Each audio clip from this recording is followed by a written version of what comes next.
Paz y bien, queridos hermanos y hermanas.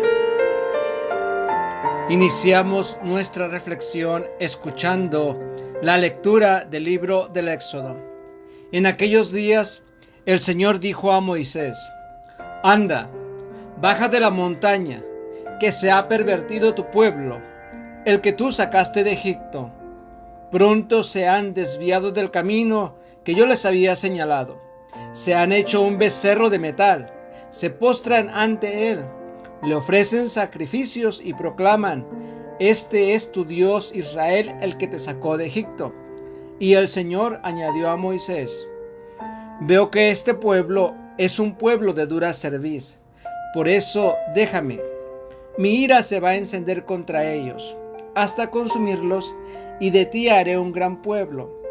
Entonces Moisés suplicó al Señor su Dios: ¿Por qué, Señor, se va a encender tu ira contra tu pueblo, que tú sacaste de Egipto con gran poder y mano robusta? ¿Por qué han de decir los egipcios: con mala intención los sacó para hacerlos morir en las montañas y exterminarlos de la superficie de la tierra? Aleja el incendio de tu ira. Arrepiéntete de la amenaza contra tu pueblo. Acuérdate de tus siervos, Abraham, Isaac e Israel, a quienes juraste por ti mismo: multiplicaré vuestra descendencia como las estrellas del cielo. Y toda esta tierra de que he hablado se la daré a vuestra descendencia para que la posea por siempre. Entonces se arrepintió el Señor de la amenaza que había pronunciado contra su pueblo. Palabra de Dios, te alabamos, Señor. Salmo responsorial: acuérdate de mí, Señor, por amor a tu pueblo. En Horeb se hicieron un becerro, adoraron un ídolo de fundición, cambiaron su gloria por la imagen de un toro que come hierba. Se olvidaron de Dios su Salvador, que había hecho prodigios en Egipto, maravillas en la tierra de Canaán, portentos junto al Mar Rojo. Dios hablaba ya de aniquilarlos, pero Moisés, su elegido, se puso en la brecha frente a él para apartar su cólera del exterminio. Acuérdate de mí, Señor, por amor a tu pueblo. Proclamación del Santo Evangelio según San Juan. En aquel tiempo, Jesús dijo a los judíos: Si yo doy testimonio de mí mismo, mi testimonio no es verdadero. Hay otro que da testimonio de mí, y sé que es verdadero el testimonio que da de mí. Vosotros enviasteis mensajeros a Juan, y él ha dado testimonio en favor de la verdad. No es que yo dependa del testimonio de un hombre, si digo: esto es para que vosotros os salvéis. Juan era la lámpara que ardía y brillaba, y vosotros quisisteis gozar un instante de su luz, pero el testimonio que yo tengo es mayor que el de Juan. Las obras que el Padre me ha concedido llevar a cabo, esas obras que hago, dan testimonio de mí, que el Padre me ha enviado, y el Padre que me envió, él mismo ha dado testimonio de mí. Nunca habéis escuchado su voz, ni visto su rostro, y su palabra no habita en vosotros, porque al que él envió no lo creéis. Estudiáis las Escrituras, pensando encontrar en ellas vida eterna, pues ellas están dando testimonio de mí, y no queréis venir a mí para tener vida. No recibo gloria de los hombres, además os conozco y sé que el amor de Dios no está en vosotros. Yo he venido en nombre de mi Padre y no me recibisteis. Si otro viene en nombre propio, a ese sí lo recibiréis. ¿Cómo podréis creer vosotros que aceitáis gloria unos de otros y no buscáis la gloria que viene del único Dios? No penséis que yo os voy a acusar ante el Padre. Hay uno que os acusa, Moisés, en quien tenéis vuestra esperanza. Si creyeras a Moisés, me creerías a mí, porque de mí escribió él. Pero si no creéis en sus escritos, ¿cómo vais a creer en mis palabras? Palabra del Señor. Gloria a ti, Señor Jesús.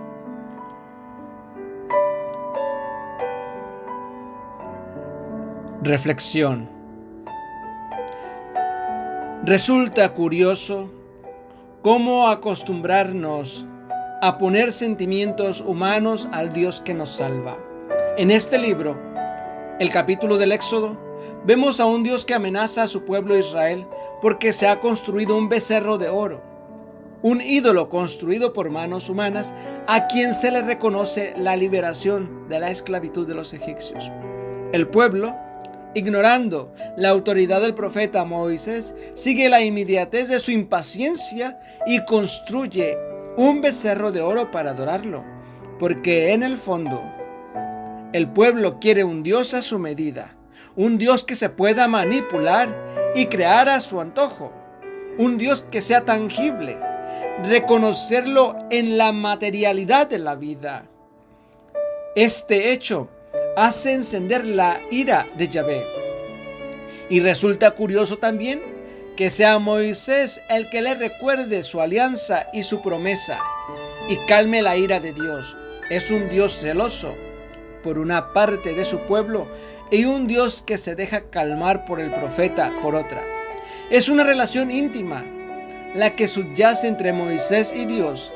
Sin embargo, hemos de preguntarnos, ¿Dios puede sentir ira? Y como consecuencia de ello, ¿nos castiga? Dos buenas preguntas para reflexionar y meditar en estos días propicios de esta Santa Cuaresma.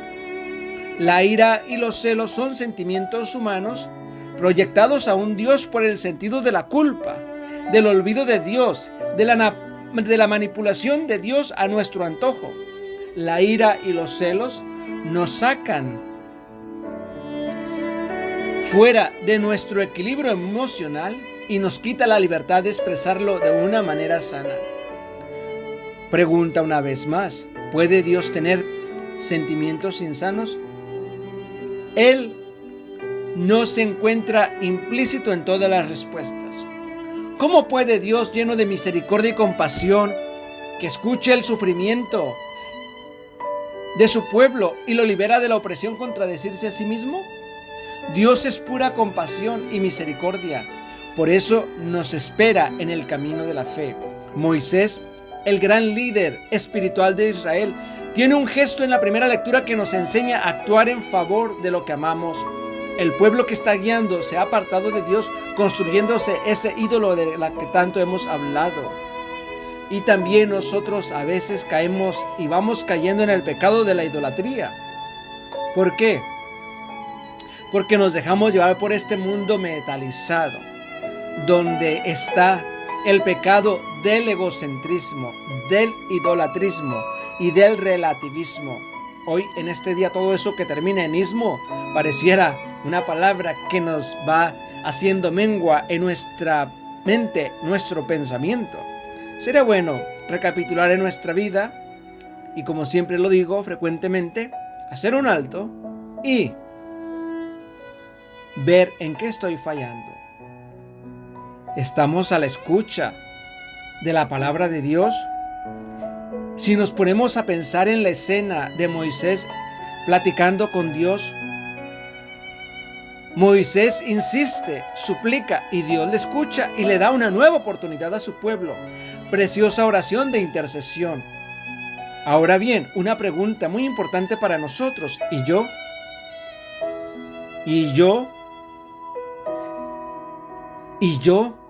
¿También estoy llamado a orar, pidiendo por aquellas personas que necesitamos una nueva oportunidad?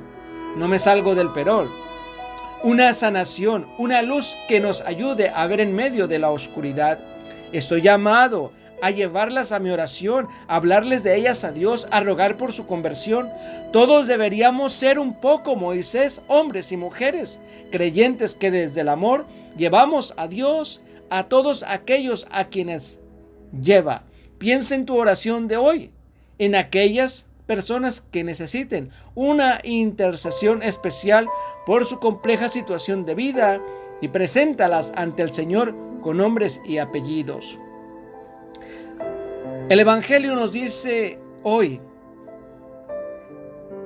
Jesús sigue dando explicación quién es y para qué ha venido. Sus interlocutores no lo comprenden. El Padre que me envió, él mismo ha dado testimonio de mí. Nunca habéis escuchado su voz ni visto su rostro, y su palabra habita en vosotros. Porque al que él envió no le creéis. Yo he venido en nombre de mi Padre y no me recibisteis. Si viene otro en nombre propio, a ese sí lo recibiréis. Esta admiración de Jesús en el Evangelio de San Juan nos sitúa en la incredulidad del pueblo judío, que goza de testimonios claros por una parte de los profetas y el testimonio más reciente de Juan, que era la lámpara que ardía y brillaba, y los judíos quisieron gozar por un instante de su luz. Esa lámpara que ardía y brillaba es la lámpara de Juan el Bautista, anunciando el arrepentimiento y la conversión también. Jesús sitúa su testimonio por encima del testimonio de Juan, pero entiende que no puede dar testimonio de sí mismo porque no sería válido. Jesús habla de un testimonio mayor, el del Padre, el de las Escrituras, el de Moisés. Todos dan testimonio del Hijo. Todos esos testimonios son creíbles, pero Jesús lanza la pregunta: si teniendo a las Escrituras y a Moisés no creéis, ¿cómo vais a creer en mis palabras? Los mismos testimonios en los que el pueblo tiene su esperanza es quien acusará a los judíos ante su incredulidad. La incredulidad es uno de los rasgos más característicos de nuestra sociedad actual, sobre todo la europea, que es una sociedad hastiada de lo religioso, pero la incredulidad se ha convertido en una irreligiosidad, la ausencia total de religión. El hombre no se siente religado a ningún Dios. Se ha endiosado a sí mismo, creyéndose juez y señor de todo. Esta autorreferencia del hombre hace que el humanismo cristiano esté pasando por una crisis importante en los tiempos actuales. Un humanismo que habla de un ser humano que mira hacia la amplitud de su vida y que tiene como referencia a un Dios creador, misericordioso, lleno de amor y ternura para con los hombres, pero que se ha perdido a Dios, los valores que descubrimos en la fe en Dios, el amor, el sentido de la paz. Ante esta situación está la frase de Jesús llena de lamento: ¿y no queréis venir a mí para tener vida eterna? El camino del hombre sin Dios es equívoco. Resulta una catástrofe de dimensiones incalculables. Los que nos decimos creyentes hemos de orar, poniendo en pie nuestra esperanza, levantar nuestras voces frente a esa deshumanización acelerada de la vida y orar para que en el silencio se aplaque la ira de los pueblos que injustamente son oprimidos. Orar para no caer en la tentación del desaliento, ni tampoco en el conformismo adaptativo de nuestra vida moderna. Muchos de nosotros nos dejamos llevar hoy en día por lo que el mundo nos ofrece, los placeres, el hedonismo.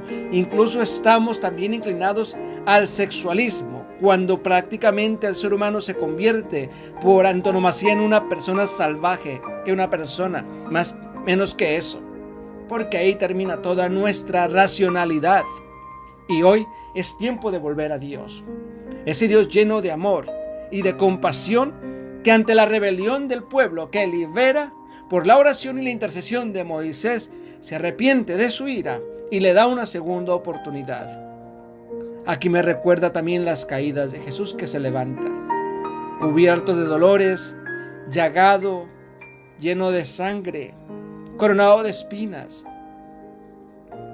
azotado,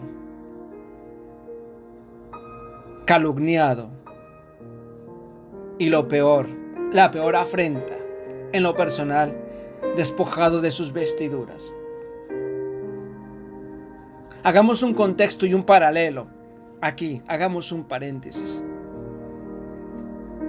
La comparación de Dios que nos llama a volver nosotros nuestra vista hacia Él y revelar la imagen de Jesús camino al Calvario, porque el Santo Evangelio a eso nos llama. Yo he venido en nombre de mi Padre y no me recibisteis. Si otro viene en nombre propio, a ese sí lo recibiréis. Lo hace en un contexto muy próximo a un desenlace que no va a ser fácilmente comprendido, su entrega por nosotros, pues igual que Moisés intercedió por el pueblo, Jesús se entregará él mismo, dará su vida por nuestra salvación, mucho más que una mera intercesión, pagará un precio muy alto por nosotros. Preguntas para nuestra reflexión y meditación. ¿Me doy cuenta, Señor, de lo que vas a hacer por mí? Segunda, ¿cómo te lo puedo agradecer? Que el Señor nos bendiga a todos y cada uno de nosotros, en el nombre del Padre, del Hijo y del Espíritu Santo. Amén.